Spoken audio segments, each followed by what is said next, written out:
All right, before we call our next speaker, let me just come back to our story. So there I was, looking at the sunset and asking this question for myself, that why on earth, miles and miles away from my hometown, am I sitting here doing what? I did not have an answer. And I said, asking this question for my own self, how would that be in case I can reach the highest point in my own evolution as a human being? That's too loud a question to answer. I came up with another question. And the next question was, why am I sitting here? And what am I doing here? I am sure the universe has got to tell me something. Universe has got some message to tell me. I went back to them and Sean said, come, let me introduce you to my friends. Sean, Aaron, and then there were two pretty ladies there. And out of courtesy, I said, hello, ma'am.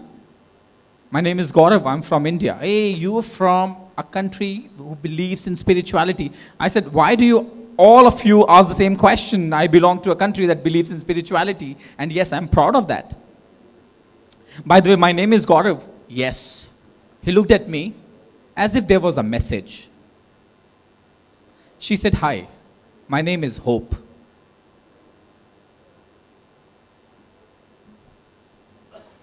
For a moment, I was stunned. Am I reading a WhatsApp message? Am I dreaming or watching a film? I came back to my senses, looked at the other girl, and I said, hello, ma'am, my name is Gaurav. She gave me another beautiful smile. And she said, hi, my name is Faith. Now I can see the expressions on your faces. I had the same expression, ladies and gentlemen. I could not believe my ears. I could not believe my eyes either. Because this could happen to me. I'm standing at a place alone in Austin, which is like miles and miles away from my home. And am I meeting Hope, Faith? And I was waiting to speak to the third girl, and the third girl was there. I looked at her, smiled. I said, I'm sure if I'm meeting Hope, Faith, you must be love. And guess what? Any guesses what happened? What did she say?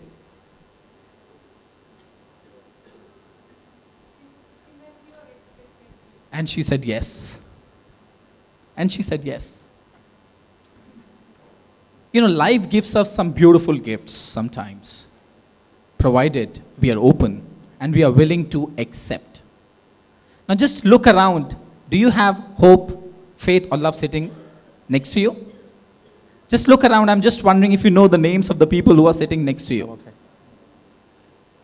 And I'll come back to you, ask you if you have met hope, faith, and love in your life. If not in literal terms, metaphorically.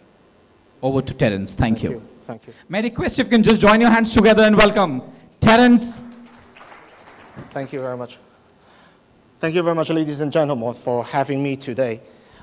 First, I would like to say thank you to Amit Kapoor over there, not just for allowing me to be here today, but also give me the last slot of the day, which, of course, is the most challenging one. So thank you very, very much.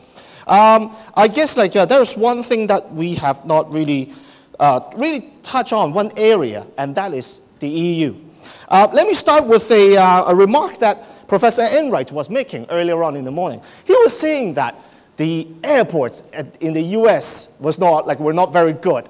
I fully agree with him. So are the ones in Europe. Maybe European airports are still better than the US, but not much better. The problem we have in the EU is that it is a place that has not really been doing very well. We're struggling a lot in that part of the world. It is partially because of the ongoing Eurozone crisis. Probably what's even more important is the fact that there is absolutely no certainty at the moment as to where the EU is going. I mean, if you think about it, Greece, just basically, the people there in that country just re-elected this very same government that basically failed the whole system in the very first place. I guess there's one thing that we need to actually clear out at this juncture is basically this. Lots of observers believe that the EU is where it is right now because of the debt, the level of debt.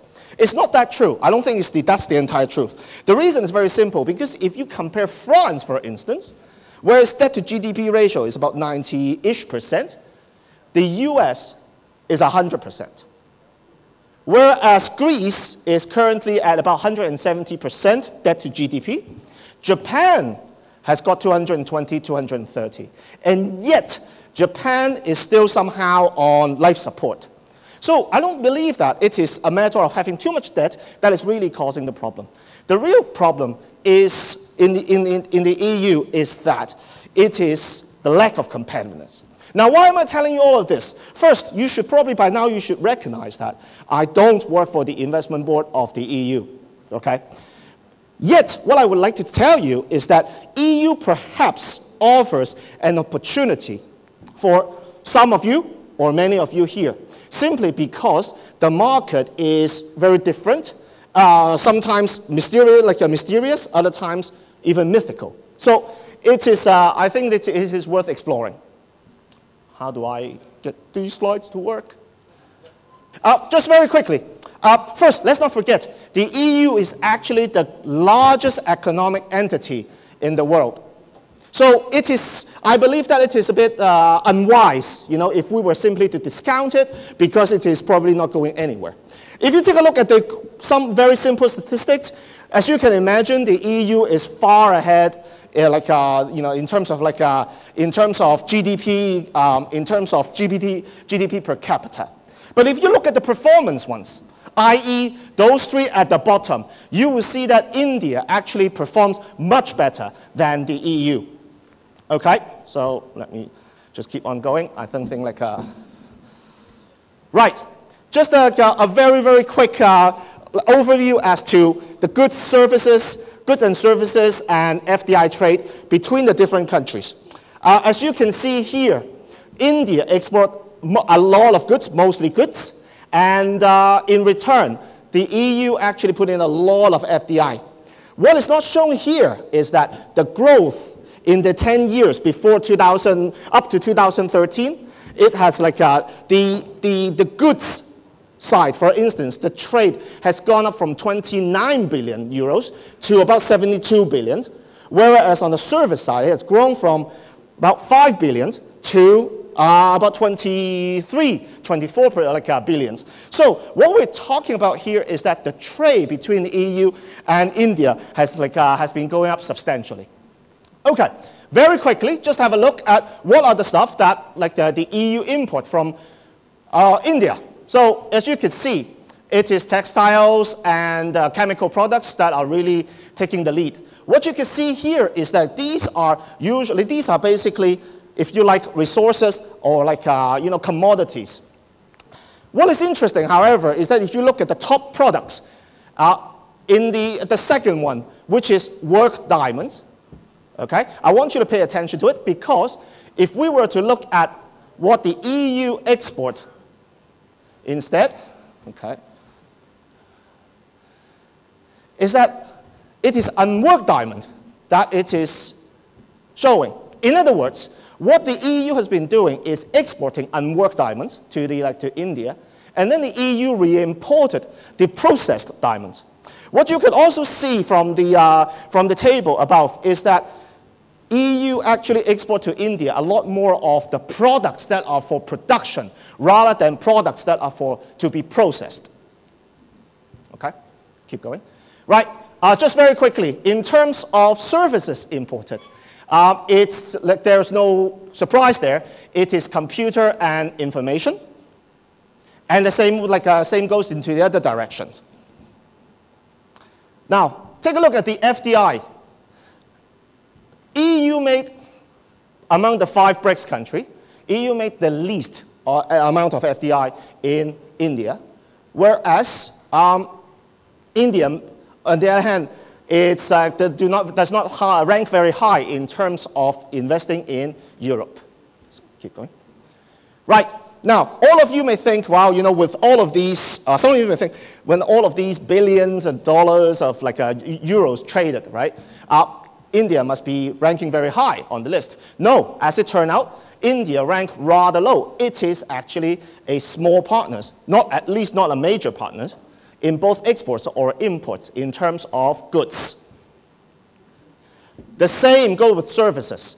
If you take a very quick look, even Hong Kong actually is about at the same level as India, and Hong Kong is a much smaller place, which basically goes back to what Professor Enright was saying this morning. Is there in India's Hong Kong, or is there a substitute to Hong Kong for China? Please. Right, individual countries. Just a very, very quick look. India's export to fairly few European countries, and they also import from fairly few European countries. Next one, please. Individually, Germany, UK, and Italy are the bigger markets, whereas India has been trading with Belgium, Netherlands, and France, but it seems like over time, right, comparatively, the importance is getting smaller and smaller. India imports relatively little from the EU. As you can see, there are only the 2 European countries that are at least identified there with enough scale. So all I'm saying here is that Europe represents probably a fantastic opportunities for Indian companies. I guess one of the problems is that is one big major obstacle that is standing in the way. It's the fact that there is a lack of free trade agreement between the EU and India, which, they have been talking about for I don't know how many years now, but there is a renewed interest to really try to push it to somewhere this time around. So let's imagine, let's take a look at, what could be happening, if to a certain extent we are allowed to, the trade flow is allowed to be going a little bit more, please. I believe that there are a couple of things that if you're European, Indian companies, that you can take consider. The first one is looking at the EU. Now, EU, well, it's not unfortunate, but the complexity here is this. It is at the same time both an entity of 28 countries and 28 separate countries at the same time. So I think it is important to try to understand the mentalities of the different countries. It is important to recognize their level of competitiveness. One thing that, I think any companies would do well if they were to go into Europe is the fact that European companies are simply a lot more environmental friendly. As a matter of fact, there is lately there is an initiative to basically push the so-called circular economy, i.e. using less resources, creating less waste. The second thing, the last item on that is basically the European investment funds, which I'll come back to because it's something that is actually interesting. And I only have 5 minutes, so I want to actually get to the point. Another thing that the EU could offer is basically this. EU companies have been actually looking for new partners over the last 5-10 years, simply because the Chinese partners are getting more and more expensive. So, maybe there is a chance that Indian companies can actually take over the Chinese companies' place. But I would believe that most of the value can be gained is actually coming from how to actually, shape where companies can go. The first thing, we talk about China a lot, from 9:30 this morning. But one thing we probably have not done really enough is basically saying, hey, where is China going? China, we all know that it's based on manufacturing. They are very, very good at that. But where is the country going? Can I have the next slide, please? If you take a look at that, what you're seeing here is that there is an iPhone, and Apple takes about 66% of the money that is made on the iPhone, leaving Foxconn with just about 3%. Okay? So in other words, manufacturing, it's a very, very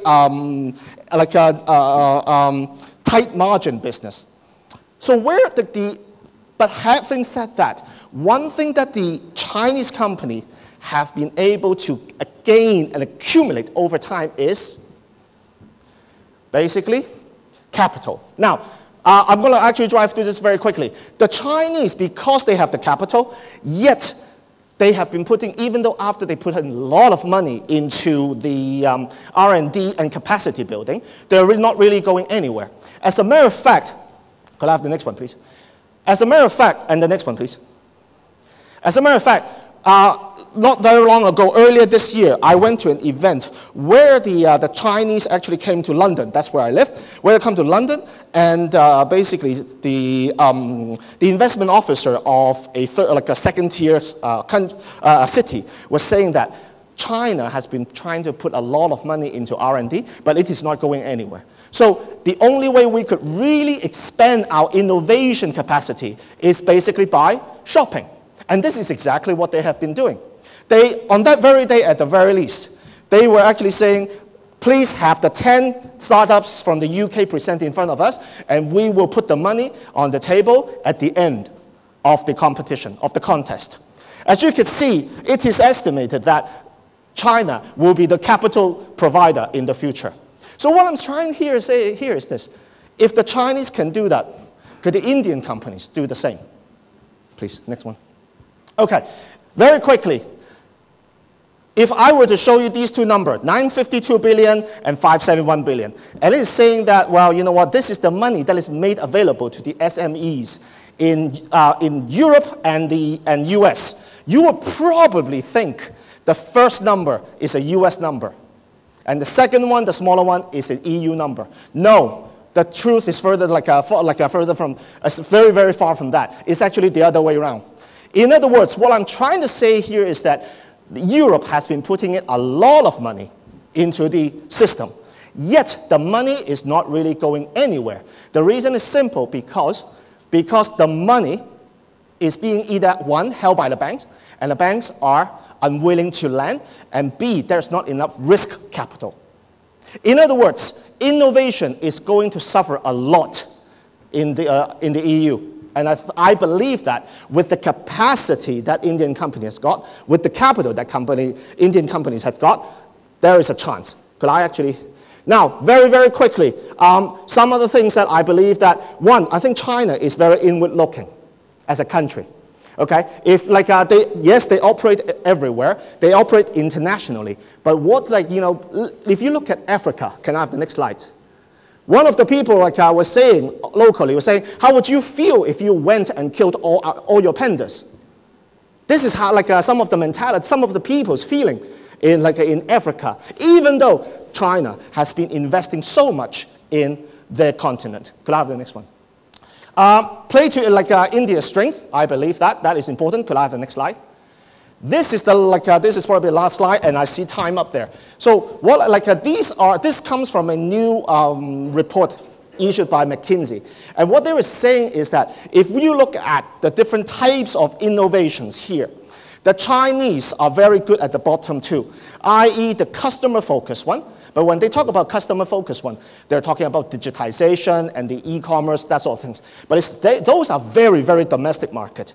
And of course, they're very, very good at efficiency-driven businesses. So I was wondering whether India, for instance, they can actually compete with the Chinese or compete differently. Because so far, we have heard about it, even though China and India, they're probably competing along the same line, they are actually not. And it is probably unwise, again, to be competing on the performance matrix that is set by the Chinese. Can I have the last slide? Last slide. Yeah, this is it. This is it. Okay, so a couple of things before I actually shut up. One is that I think it's too early to write off the European markets. It is a tough market to crack, but I think because it's tough, there are things that one can do. Two, get into the value propositions place. I don't want to repeat it here, but I think in the previous sessions, we all talk about, manufacturing is key, but there is what is really making money and creating value is the extra bit. Three, consider the market space in the science base, especially the engineering base industries. And fourth, I think this is what Vinay was actually mentioning. It is probably time to actually take the conversation to the next level. Instead of asking, make in India, maybe it's about time to talk about make by India. Because like, it doesn't, because like the importance here is that you don't have to actually build things here.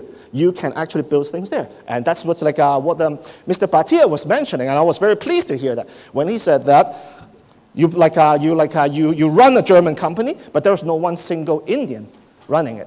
Nothing wrong with it, but what it's showing is that, you know, India can actually be very successful in the EU. That's all I want to say. Thank you very much. I believe that I'm standing between you and coffee, and that's a very dangerous place. Thank you.